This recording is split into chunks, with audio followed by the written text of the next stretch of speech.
When do you say 2-year-old and 2 years old? That's what we're going to talk about today.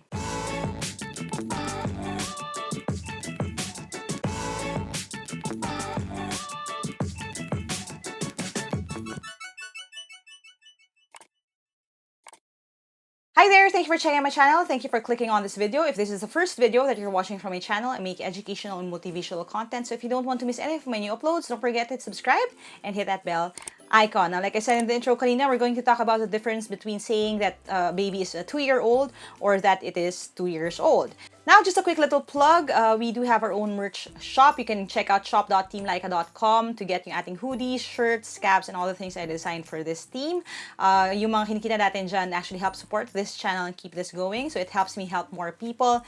Thank you so much sa mga nag-order na at sa mga nag-order pa for helping me make this possible. And now that we have that out of the way, I'm going to switch over to my PC. I'll see you in a bit. Alright, so ito yung lesson natin ngayon. Yung difference ng year-old tsaka years old. Just a quick little disclaimer if I sound na medyo ngongo dahil may sipon ako ngayon. I'm really sorry. I'll try my best to fix the audio in post. Pero kung medyo muffled siya, please be patient with me. Anyway, this is one of the topics na ni-request ninyo. Nakuha ko siya sa comment section ng videos and nung nakita ko ito, napaisip din ako na, oo nga no, kasi my entire life, or at least yung aking buhay na aware ako, it really hasn't been that much of a problem sa akin kung paano gamitin yung year-old tsaka years old. Parang I just listen to it, tapos kung ano yung tunog tama, I go with that. Pero, nung nakita ko na marami na sa inyo yung nagre-request, na-realize ko na, ay oo nga no, maganda nga pag-usapan kasi may mga nuances at rules din na nag-govern dito na magandang talakayin. And the mere fact na marami ang nagtatanong, ibig sabihin, a lot of people find this confusing. And when I was building the lesson, na-realize ko, oo nga, kasi maraming mga moving parts itong konsepto na to. So, natural na maraming mga mako-confuse and marami tayong pwedeng matutunan. So, yun yung pag-uusapan natin ngayon. Now, let's start with yung year-old. Now, if you notice, I put a hyphen right here before yung year-old. Kasi ang idea is, when you say 20-year-old, dapat may hyphen and then yung after ng year, may isa rin. A lot of people kasi, they write it na 20-year-old na like this, 20, tapos year-old, na ang naka-hyphenate lang ay ito. Minsan, hindi pa nga yung na-hyphenate. Now, when you use year-old, you have to remember, naka-hyphenate siya. Now, bakit natin kailangan pag-usapan yung tungkol sa hyphen? Kasi maganda rin to remember na yung rule na nag-govern dun sa year-old also applies sa maraming mga salita pa na naka-hyphenate. Okay? And we'll talk about that a little bit later din. Now, kapag year-old na may hyphen at walang S, you would see walang S yan. Kahit na hindi 1-year-old yung pinag-uusapan, kahit 20-year-old, 30-year-old pa yan, or kahit 100-year-old, ang tamang paggamit dyan is if ito ay ginagamit as a noun. Ibig sabihin, pag sinabi ko na 20-year-old, yung 20-year-old is not about the age of the person. It's about the person himself or herself. So, yun na yung parang ginagamit mo na mismong noun dun sa sentence. Another use for this is if ginamit siya as an adjective that comes before the noun it describes. Ang kailangan tandaan dyan is the word before. Pag sinabing before, ibig sabihin na una yung edad nung player sa kung sino siya. So, for example, if you hear sa mga beauty pageant, di ba? You would hear yung MC sometimes introduce, oh, this 20-year-old Filipina stunner. Di ba yung gano'n? So, 20-year-old siya, spelled like this, walang S at may mga hyphen, dahil yung Filipina, yun na stunner, yun ang pinag-uusapan dun sa introduction na yun. Hindi necessarily yung age. Let's take this example. Sabi, the 10 blank had to take care of her 2 blank sister. So, dito sa blank, ilalagay lang natin yung year-old. Sa first line, sabi, the 10-year-old had to take care of her sister. So, sino ito? May article tayo na the. Ibig sabihin, itong susunod na word dyan, okay, would be yung person na nag-aalaga ng kanyang kapatid. So, itong nag-iisa natatanging taong ito, okay, ay nag-aalaga ng kanyang sister. So, it has to be followed by a noun. Yung 10-year-old na ito, okay, it plays the role of a noun. This is actually the person, the child who has to take care of her sister. So, ibig sabihin, ito, dapat wala siyang S. Kahit na yung 10 ay mahigit sa isa. So, the 10-year-old or yung bata had to take care of her sister. So, a good way for you to test if you can use year-old is if you can replace yung age na clause right there. Okay, itong signifier na phrase na ito. If you can replace that with the child, the person, the kid, or kung inanimate object yan, the car, the box, or anything, if you can replace that with the actual noun, then you can use year-old. Yung next part ng sentence natin, sabi, had to take care of her two sister. So, yung sister niya ay, ang edad ay 2. Okay? Now, in this case, ang gamit naman nito is an adjective kasi dinidescribe yung sister. Itong word na to describes yung sister na siyang 2-year-old. So, the 10-year-old had to take care of her 2-year-old sister.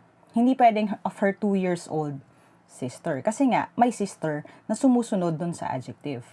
Now, paano naman kung ang sinabi ay the 10-year-old had to take care of her sister who was 2 years old? Bakit naging years old siya? Yung year or years old, again, na walang hyphen, if you see right there, ginagamit natin if it comes after the noun it describes. So, nagiging part siya ng isang adjective phrase, pero it comes after the noun it describes.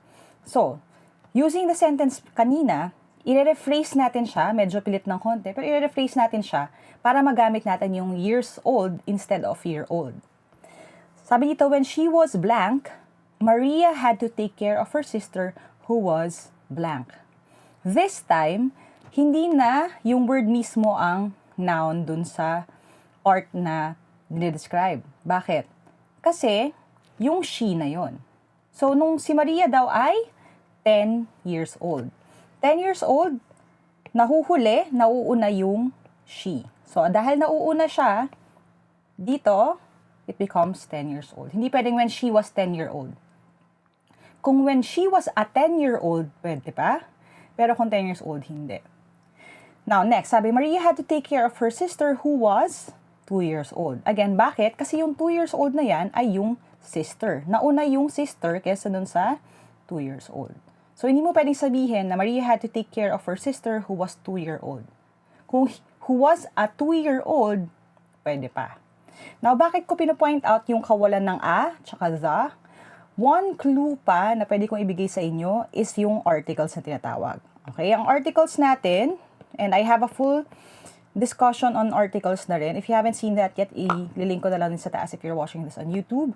Yung ating a, an, at the, okay, can be an indicator din sa paggamit ng year-old at saka years old.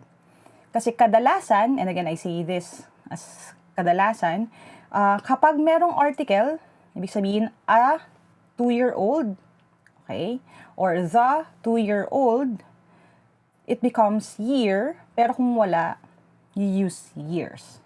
Okay? So, the child was 2 years old.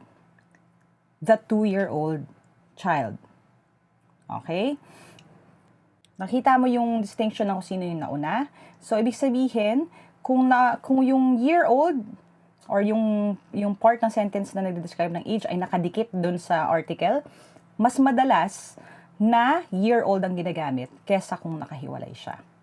Now, the best way for you to gauge if na-understand nyo talaga yung lesson is through a quick quiz. So, in this quiz, ilalagay nyo lang kung year-old ba or years old ang ilalagay.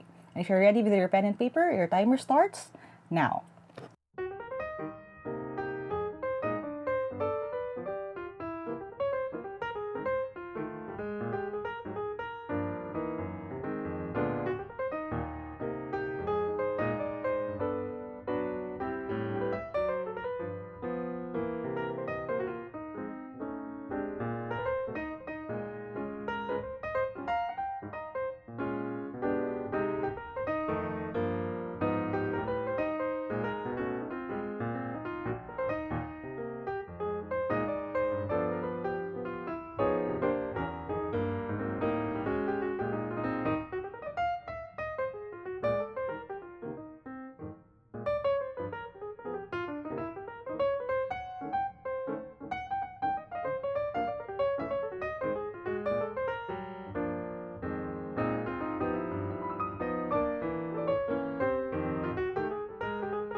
Alright, let's see how you did. So sabi dito, our family van, Caleb, is 10 blank. Again, pagpiliin mo kung year-old or years old.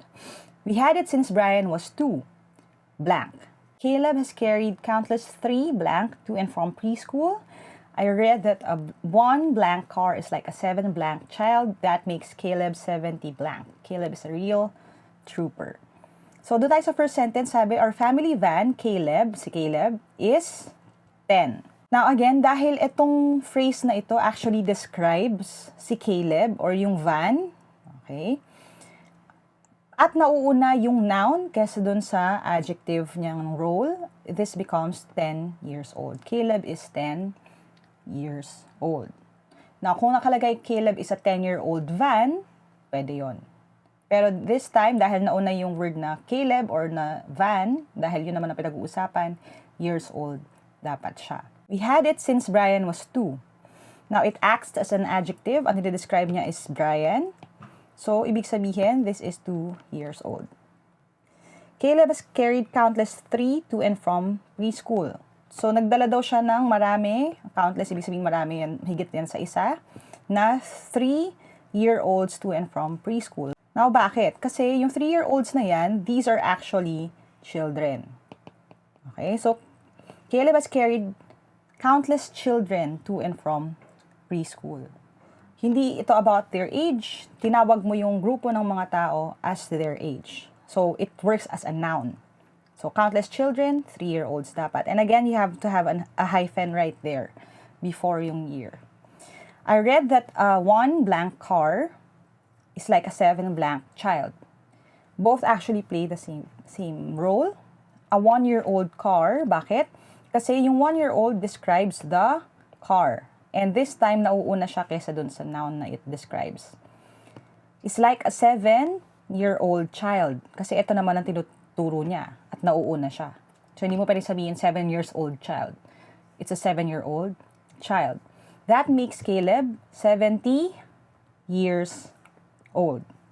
Bakit? Kasi naman this time, si Caleb ay nauuna. Kaysa dun sa nagde-describe sa kanya. Caleb is a real trooper. Now, let me just point out yung sinasabi ko about articles. Yung mga parts na years old ang gamit at year old ang ginagamit, you would notice na may mga articles na nakakabit. Kadalasan, hindi naman lagi again but kadalasan dun sa year old. Tingnan nyo to ha. A 7-year-old child. So, directly following an article. A 1-year-old car. So, it directly follows an article. And the others, okay, wala. So, kung may nakita ka ng nakadikit na the, a, or an, pwede mo siyang isipin na clue na year-old yung ginagamit. Okay? Again, just a quick little trick and a way for you to listen in kung tama o mali. Okay? But again, that's yung list ng answers natin. Years old, year-olds, year-old, and years old. Now, again, bakit may S to? Kasi hindi lang isa yung pinag-uusapan. And segue ko na rin, when you are using yung plural form ng isang hyphenated na noun, there are also rules for that. Ililink ko na lang din dito sa taas, hindi nyo pa napapanood yung lesson na yon. Okay? Kung paano ba i-plural ang mother-in-law, ang sergeant-at-arms, at kung ano-ano pang mga hyphenated na nouns. Now, I hope you got all of these right. If you didn't, that's okay. I'll be posting more sa aking Instagram account. So if you don't follow me at Lyqa Marevilla for more of that. I post that sa aking Instagram stories. May quick quiz function tayo doon para makapag-answer kayo agad at malaman nyo agad kung tama kayo o mali. So if you don't follow me at Lyqa Marevilla for more of that. Okay? Alright, I hope you learned something today. If you did, click thumbs up. Make sure that you share this video with your friends na mag-exam din sila. Dati yung marami tayong matutulungan. And as always, if you want to reach out to me directly, join the online or live review events, and also find out more kung may mga upcoming na free resources that I have for you. You can go check out our Facebook page, www.facebook.com/Team Lyqa. If you haven't subscribed yet, subscribe na, hit that bell. There are more lessons coming up. I would hate for you to miss those. And as we always say sa channel na to, never stop learning. Aja, kaya niyan. I'll see you in the next video, and bye for now.